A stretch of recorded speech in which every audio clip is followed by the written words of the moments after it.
This is Amy Gray-Cunningham, and you are listening to the Butterfly Kisses podcast, a journey of spiritual transformation. It has been my pleasure to speak with some amazing people who have had profound spiritual awakenings. Throughout these conversations, may you experience a life filled with joy, love, and personal growth. Now let's get going. Hi, Susie. Thank you so much for joining us on Butterfly Kisses today. I am so excited to have you here and to have a conversation about your book, Freed from Stuck. I think that's an amazing title. I love it. Thank you. It's an honor to be here. I'm looking forward to this conversation today. I have a feeling it's going to be a very interesting conversation. So I agree. At least that's what I'm hearing. So tell us, how did you what prompted you to write a book called Freed from Stuck? And what does freed from stuck mean? I never had an intention of writing a book. I had watched other people be tortured in the process. And I said, no, I would never do that. And it was actually a colleague of mine who had started a publishing company who said, I think there's a book in there. And so after a conversation with him, I realized that indeed there was. And I also realized that for all of the years, in the many ways that I had been serving people, what I had been doing was helping them become freed from stuck. And so that's really how that kind of came to the forefront in my understanding and my clarity about what I do. How do you serve people? What is it that Susie does? I help people access internal resources they never knew they had in order to create what they never knew they could. And I do that through counseling, coaching, hypnosis, speaking, and writing. What is the inner knowing that we have, that we tap into? I believe the inner knowing that we have is really an expression of what maybe I would call divine intelligence, and that we have been created with that awareness, that wisdom inside of ourselves, and we have that to access. And we very often do not appreciate the power and the depth of what is inside of us. That is a very interesting thought process, because I remember growing up, I was always looking outside of myself. If I had the right guy or the right hairstyle or the right clothes, Jordache jeans. Oh my God, if I could just have the right Jordache jeans, then I would be liked and I would be, all that would happen. Yeah. But it wasn't until a few years later, and I realized that all of that was within. Yeah. And that knowledge, that self-love. So how do you help people get from the Jordache jeans phase to finding that spiritual well within themselves? Well, it varies for different people, in terms of their access. And I sometimes work with people who do not have necessarily a spiritual orientation, but truth is truth. And so if I can encourage them to find those resources inside of themselves, whether or not they call it a spiritual journey or access of the divine or source or spirit, doesn't really matter. What really matters is that they come into alignment with the truth of who they are. And what that is really about is coming into alignment with understanding how worthy we are, how precious we are, how rich we are inside. And when we begin to explore that and we begin to connect with that, it brings everything in alignment in our life. And so whatever the challenges are in terms of where we're stuck, part of that experience is really embracing that truth of who we are. Why do you think bad things happen to good people?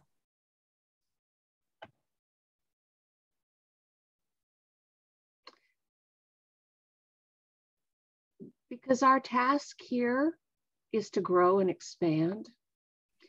And sometimes that is through pain and suffering and loss and betrayal and disappointment. Sometimes those darker aspects of our path really lead us to becoming and knowing more of who we are. And it's at those times when we access experiences like courage and compassion and connection.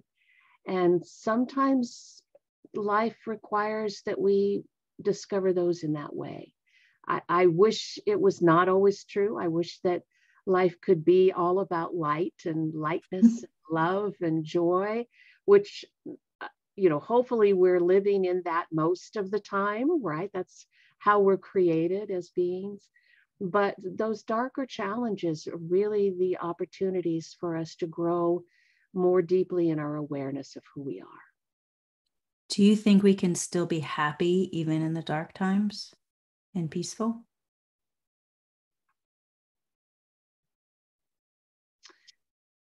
I think that we can be at peace. I'm not sure we're always happy, particularly if we are suffering a loss and we're in grief or if we're in trauma. It's not likely at those moments when we're experiencing that we're going to be happy. We might be at peace. We might be in some process of acceptance. I think about, the Christian prayer of "Thy will be done."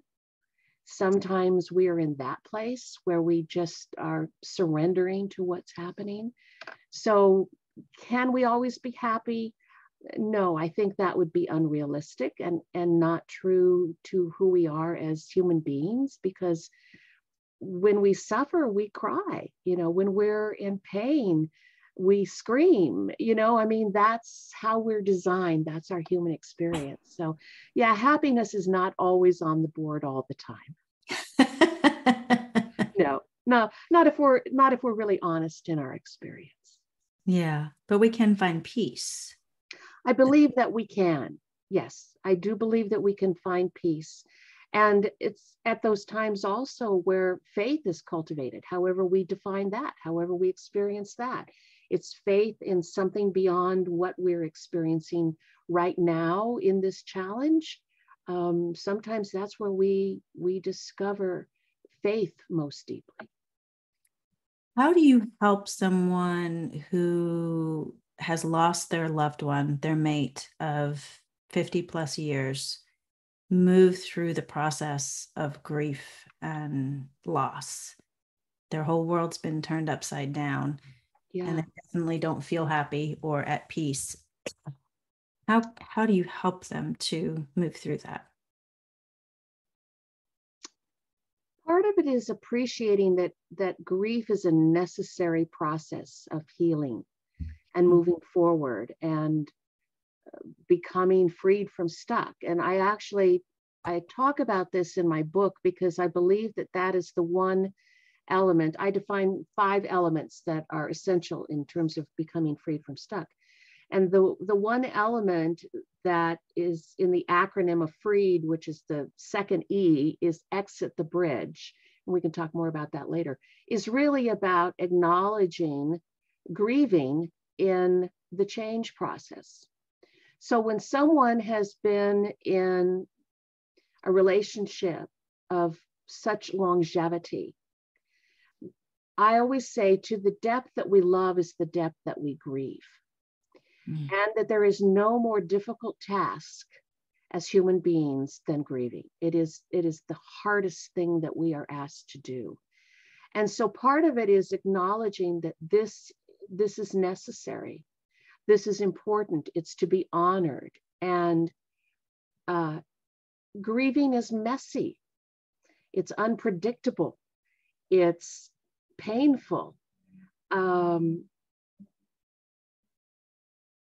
don't understand it. If there's any question about emotions and why it's part of our experience, grief is one that I don't understand why we're asked to experience it at the depth that we do. But that is what's asked of us. And so part of moving through that process and letting go of the suffering in that process is the acknowledgement of the beauty of the love and all that is honored in that. It's about acknowledging the emptiness and the loneliness that are there. It's about giving ourselves time to move through that process and to be gracious and gentle and compassionate with ourselves. And to know that grief can come unexpectedly at the most unusual times when something is activated inside of us that connects us to that person that we've lost. And so it's a time to be very, very gentle with ourselves when we're in grief, and especially in deep grief. The challenge, I think, is that sometimes people do not allow themselves to move through the grief, and particularly older people, because it almost feels like they are, if they become happy again or they move into another relationship, that it might be dishonoring to their partner. And so that's why it takes a little while to move through that, because there is the experience of being present with the memories of the past, with the pain of what is now, and then the anticipation of what's the future going to be like. And part of what is really important is to be able to anticipate into the future of how life will be in this change. And that's not always easy. That is also a very sensitive and tender part of the journey, is to allow ourselves to be happy and to return to joyfulness in life, and that grief and happiness can coexist. Now, I say that tentatively because when we're in the grief, we're not feeling the happiness, but it really is a very fluid internal experience in grieving, that we will move through the pain and then we kind of come up for air, and it's like, okay. And then there's this sense of kind of almost like a renewal in the grief, like, okay, now I can move on. I stopped and did what I needed to do and honored that. And okay, now I can move on with life, and I can feel some peace and some joy and return to really the pleasure of life and being alive. Mm-hmm. How long does the grief process normally take, based off of the people that you've worked with? It depends. Some people move through it more easily. Some people move through it because they have obligations that they have to refocus and attend to. And so they are not as absorbed in the grieving process. But, you mentioned older people who lose a partner. Very often it is such a deep loss that they're really kind of entrenched in the grief. And so some people will move through it in, years. Some, it takes even longer than that. And some don't ever move out of it. They stay with it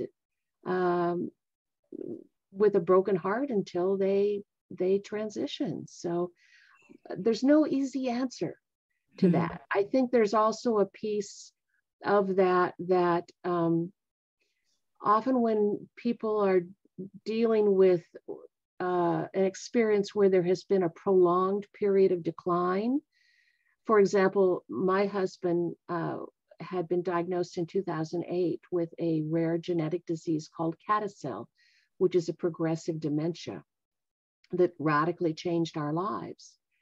And it was at that point when we received the diagnosis that I began to grieve. And he passed in last December. And by the time that he actually came to that transition point, I had done a lot of really, really deep grieving. So by that point, the letting go was very gentle and he was free. And so there was that experience of him being free from that disease and from how it had trapped him in his mind and in his body. And so that was very helpful for me, in that there was not that intensity of grief when he actually passed. So it was different because I had done what they call preparatory grief. You're never really fully prepared, but it was a prolonged period of grief. And so by the time we got to that transition point, it was a gentle transition. Why do you think people, because I mean, one of the things, the sure things that will happen to all of us, we will transition back to the spirit world. I mean, that's just a given. Right. That will happen eventually.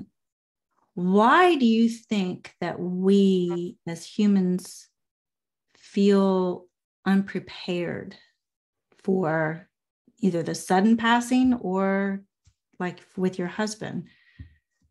Why do you think that is? Oh, there are so many ways that I could respond to that question. Yeah. I think that we are not given permission to be comfortable with death, with loss, with grief, with decline, with the aging process. We have placed such value in looking great in those genes, right? That we hold that as an ideal, like that's how we're supposed to be. And yes, we are supposed to have those experiences, and youth is wonderful.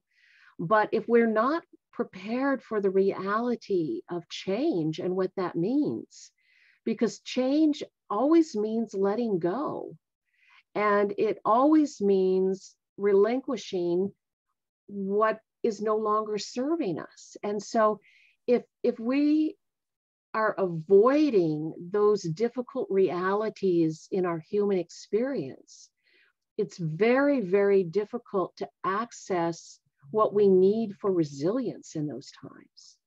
And yet being able to have permission to accept life in all of its realities, all of its experiences, is really, really important. That, yeah, we're going to age, we're going to decline, we're going to transition. And that is just the natural flow of nature.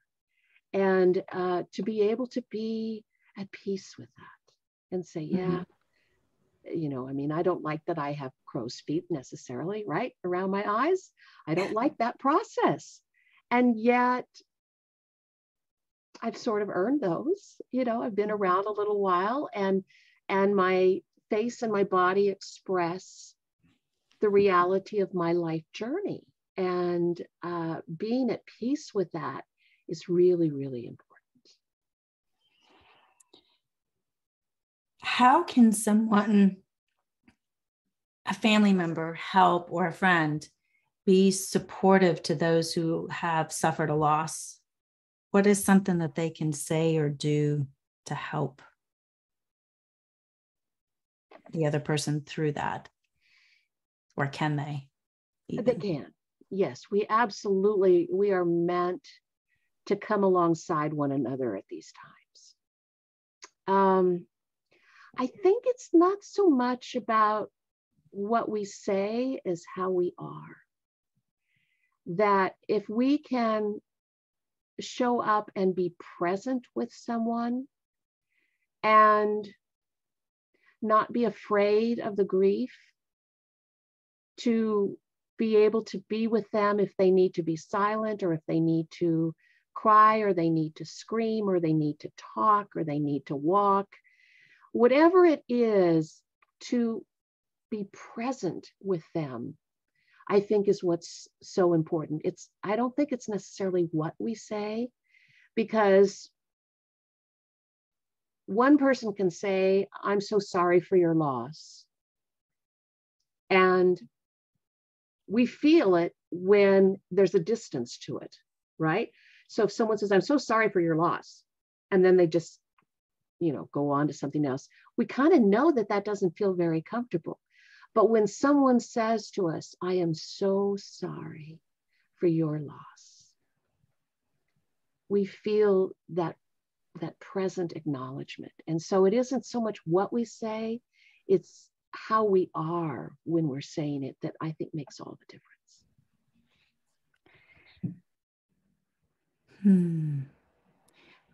Sorry, my thought was going in one direction and then another thought came in and it's like, whoops. Like, okay, where are we going with this one? A traffic jam in the intersection. Yeah. Gotta love it sometimes. I'll edit this part out, but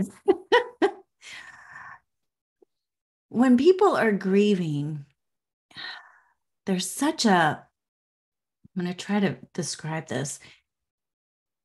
There's such an emptiness that goes on within, because not only are you grieving the person, but you're grieving what was and what was supposed to be. And how can people shift into a healing process of now it's different? It's not gone. It's not, I don't feel that our souls die. I feel that our loved ones are still around us. It's just different now. At least that's what Chuck tells me.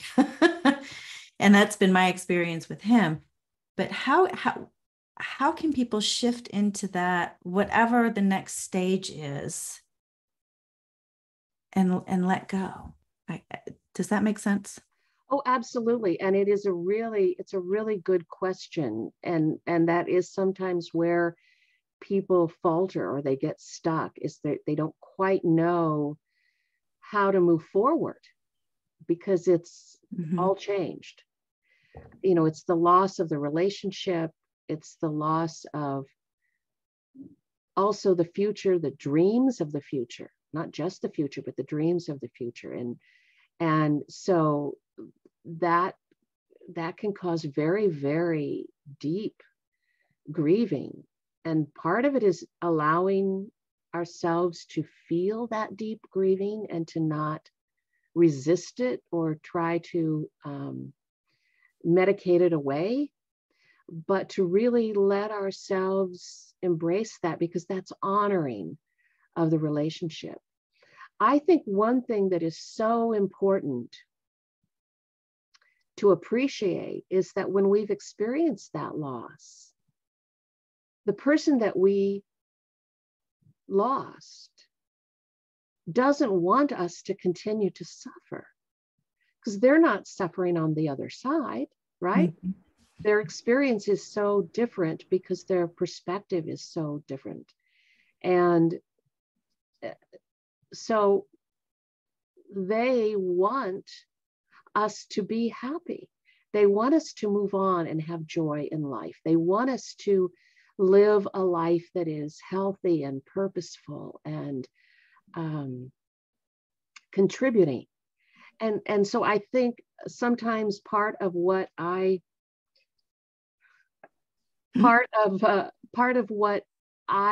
think about is I'm meant to be happy. I'm meant to live my life well. I'm meant to experience joy. And I think another aspect that's so important is the experience of gratitude. You know, I had this relationship, I had these years, I had these times, I will always have these memories. And for many who believe in an afterlife, there is also the anticipation that I will be connected in a more conscious way on the other side when I transition. And people find hope in that. It's like, you know, this is a temporary break right now in the physical plane, but there will be a time when I will be connected, and even more profoundly connected in a more conscious, essential way. And like yourself, the sense and the feeling of the presence of that person in your life is also important. If you're open to that and receptive to that experience, there can be something that's very comforting and soothing in that. And so I think it's really about appreciating that we are meant to go on, that life is meant to continue to be a great journey for us, even with that loss. Are you searching for a deeper connection with the unseen world? Well, then look no further. I am Amy Gray-Cunningham, and I invite you to explore the realms beyond the ordinary. As a gifted medium, I've spent years honing my abilities to bridge the gap between our world and the spirit realm. My unique approach to mediumship combines intuition, empathy, and a profound understanding of the unseen energies around us. Through a mediumship session, I can help you connect with your loved ones who have passed on, providing comfort, healing, and profound insights. Whether you're seeking closure, guidance, or simply a sense of peace, my mediumship sessions provide a secure and nurturing space for you to delve into the mysteries of the afterlife. Join me today on a transformative journey as I channel messages from the other side, offering validation, clarity, and a profound sense of connection to those who have crossed over. Book your mediumship session with me today. A typical session lasts about 50 minutes, giving us ample time to connect and for you to experience the power of a spiritual connection. So visit my website at amygraycunningham.com to schedule your session. Now get ready to unlock the healing that awaits you.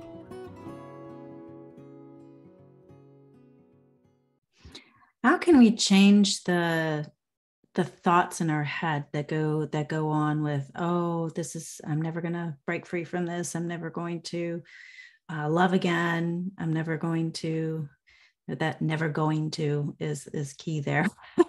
Yes. But how can we change our thought process to, one, be more loving towards ourselves, but also more open to new possibilities?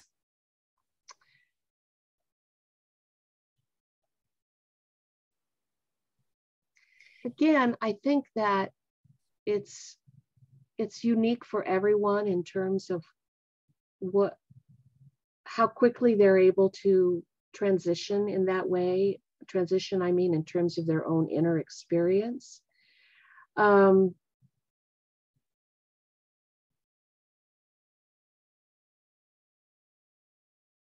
never going to love in the same way, right? There's not going to be another relationship that's going to substitute for that relationship. There's never going to be another person who's going to be like that person. I mean, there might be similarities in personality or temperament or habits or whatever, but that relationship that you share with that person was with them. And to be able to open up to possibilities of the future, it means being able to trust that, in fact, the universe wants, if you want it, the universe wants you to have companionship if and when you're ready. And that will be a new experience, a new adventure, a new part of your soul's expansion.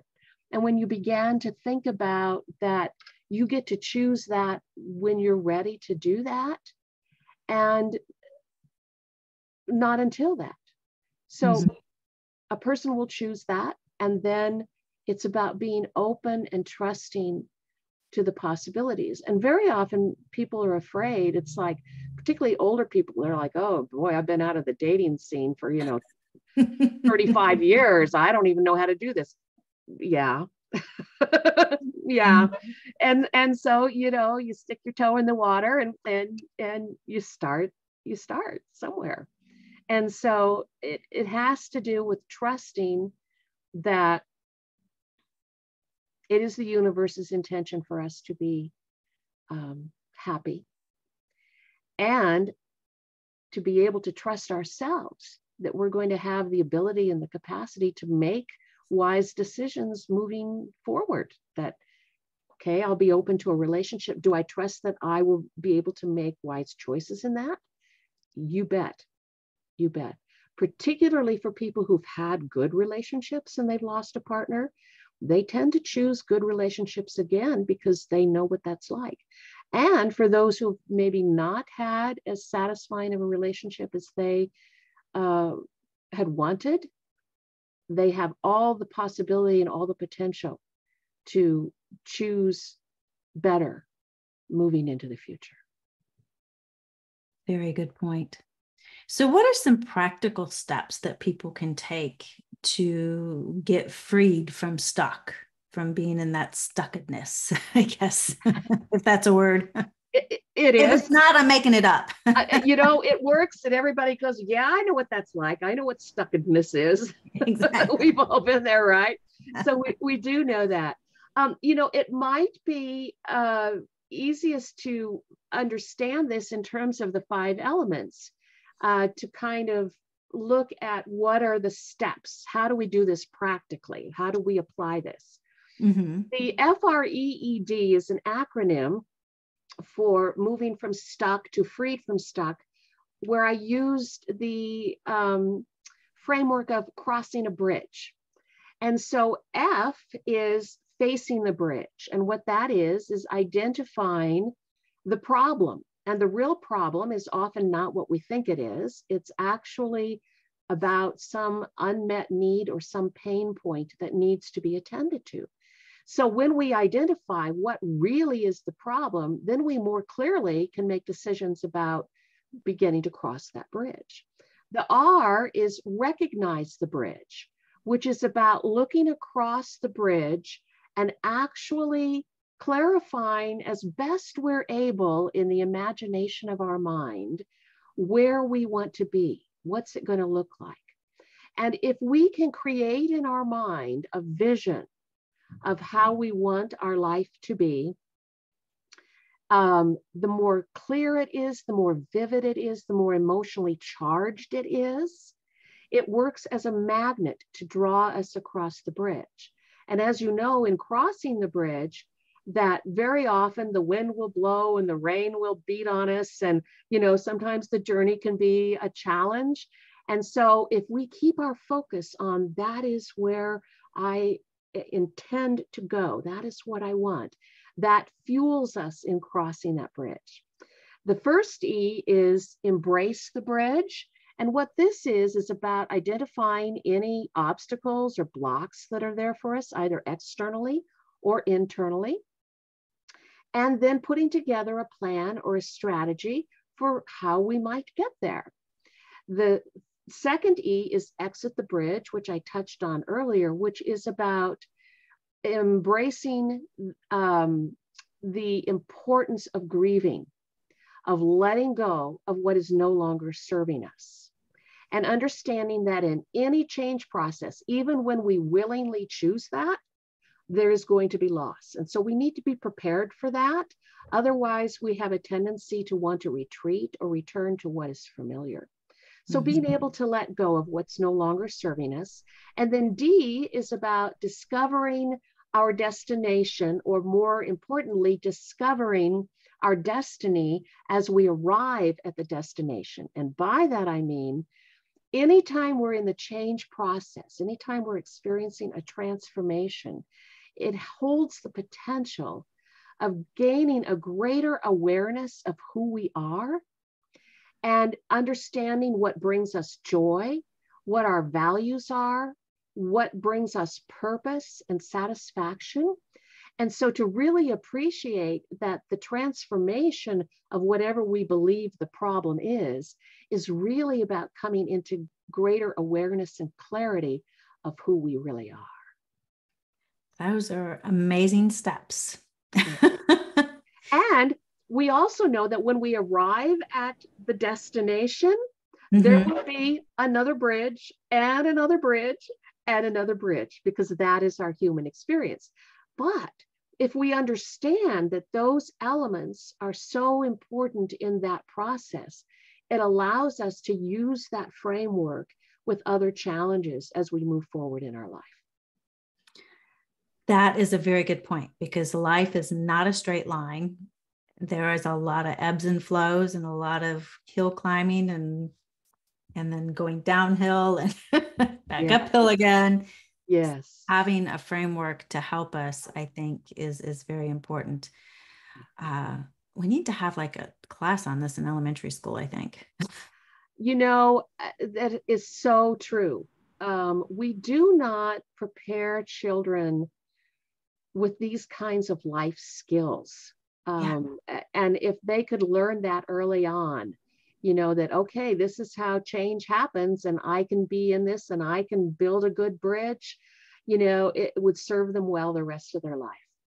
Yes, I remember looking at people thinking, wow, they get whatever it is. But from my little framework and very, you know, inexperienced mind, I couldn't understand why everybody else seemed to be happy and I was so miserable on the inside. Yeah. But that was also my journey, and learning to facing those bridges, I think sometimes is the hardest step. It is. Yeah. The first step is often the most challenging. Yeah. Because wow, you don't know what's going to be on the other side of that bridge. Yeah. And even when you create a vision, it's likely that when you get there, it's probably going to be different because you're in the change process as you're changing. So, you know, you may arrive there and say, oh, I thought it was going to look one way. And then you discover that it looks very different. But if you're really attuned and aligned with yourself, then you're going to enjoy, you're going to appreciate whatever you discover there. Yes, it's all about the journey, not necessarily the destination. Although the destination could be fun too. It can. Absolutely. Yes. So how can people find you? Where can they work with you? Where can they get your book, number one? They can find my book on Amazon, or they can go to my website, which would give them a link to Amazon. And they can just type in freedfromstuck.com and that will take them to my website. Now, do you have like coaching programs, or how can people work with you? I do individual work, yes. And if people are interested in an initial consultation, there's no charge, no obligation for that. They just can contact me right through the contact page there. We'll set up a time, and I do my work all virtually. And so I can work with anybody pretty much anywhere. If they have a computer or a phone and they want to Zoom in, we can work together. That is awesome. That is awesome. So what is one bit of tidbit that you can leave our listeners today with about enjoying the journey through becoming unstuckedness?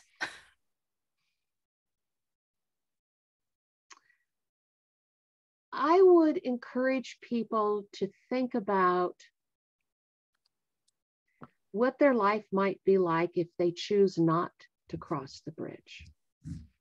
What will it be like if you don't take the steps you need to take? If you think about that for a moment, it's very sobering.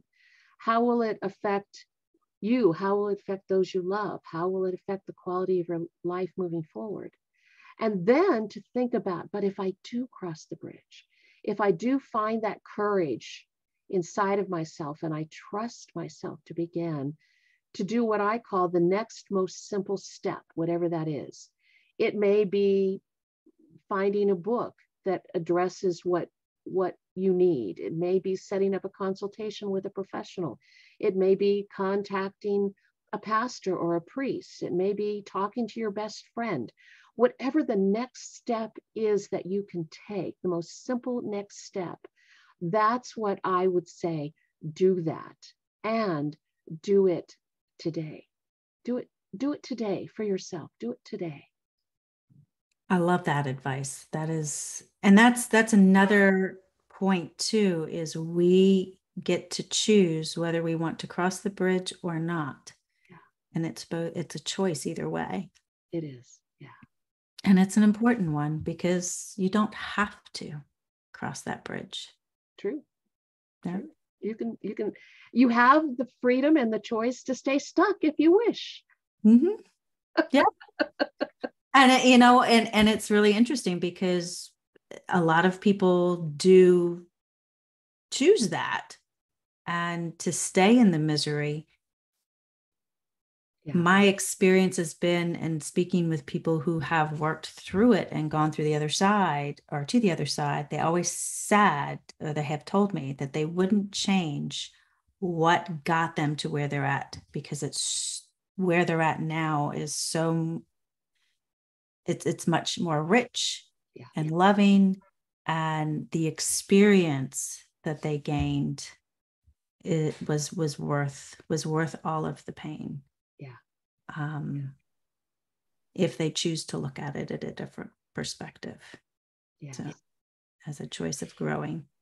I was having a conversation yesterday with my dentist, as much as you can have a conversation with your dentist, right? And we were talking about Freed from Stuck, because he was asking me, what was I doing? And he said, I tell my son, don't ever play the victim role. Don't allow yourself to be a victim. You made choices and you must take responsibility for those choices. And we talked about how empowering that was. People want, the default can sometimes be falling into feeling like I've been victimized. And I'm not diminishing that there are experiences in life where we are victimized, but often it's a default place that people go to that really disempowers them. So if we say, I have a choice to stay stuck or become freed from stuck, that's my choice, then we are empowered because we're taking responsibility in that. Mm-hmm. And we understand that in taking that responsibility, that allows us to be able to explore the possibilities of how to do that. And it opens up our creativity, it opens up our curiosity. So being able to not fall into being a victim, but taking responsibility is really very, very empowering for us. Yes. And never in a million years would I have asked for my husband to pass so suddenly and so quickly and so young. Yeah. And never would I say, okay, I'm consciously choosing this. But once that happened, I had that choice to either move through it, allow the change to happen, or stay stuck. And there was plenty of times where I just chose to stay stuck and be the victim and sit there and cry. And you know what? It's just what I needed to do at that particular moment in time. And I look back on it now, and it was actually healing to allow myself just to, sometimes it's feeling sorry for yourself can be a great motivator as well. Yeah. And I would make a distinction there, Amy, that I don't think that was about being stuck. I think that was about stopping and attending to what you needed to attend to. And that's different. Yes. That's really different, because that's very honoring. And yes, sometimes in grief in particular, we can't do anything other than just stop. Yep. There's just no option. Everything in our body, in our nervous system says stop. And so if we're wise, we will allow that to be. And so your you're choosing to allow yourself that honoring experience in the grief was important in actually moving you forward. It wasn't really about being stuck. It was more about stopping and honoring. And that's so important. You're right. You're right. That is a more loving way to look at it as well, because you're right. I mean, but I remember just sitting there on the floor screaming at Chuck saying, you know what? F you. I'm going to sit here and wallow because that's just what I feel like doing in this moment. Absolutely. You Oh know? yeah, like gush up the wallowing. Yes. Yes. Absolutely. Yes. Yes. And Yes. but Messy. it was so messy. It was so messy. And there was a lot of things broken, and the dogs were looking at me like, oh my God, what happened to mom? Can you bring her back, please? It's okay. I'll be back. I just need to go here for a little while. Give me 10 minutes and I'll be fine. Yeah. But yeah, exactly. So it is freeing to be able to make that choice to go through that emotion. So, but one other question I wanted to ask you, if you have an opportunity to talk with someone, whether that person be on this side of the veil or the other side of the veil, for an hour in your favorite place, who would that person be, or spirit, and what would you talk about? Wow.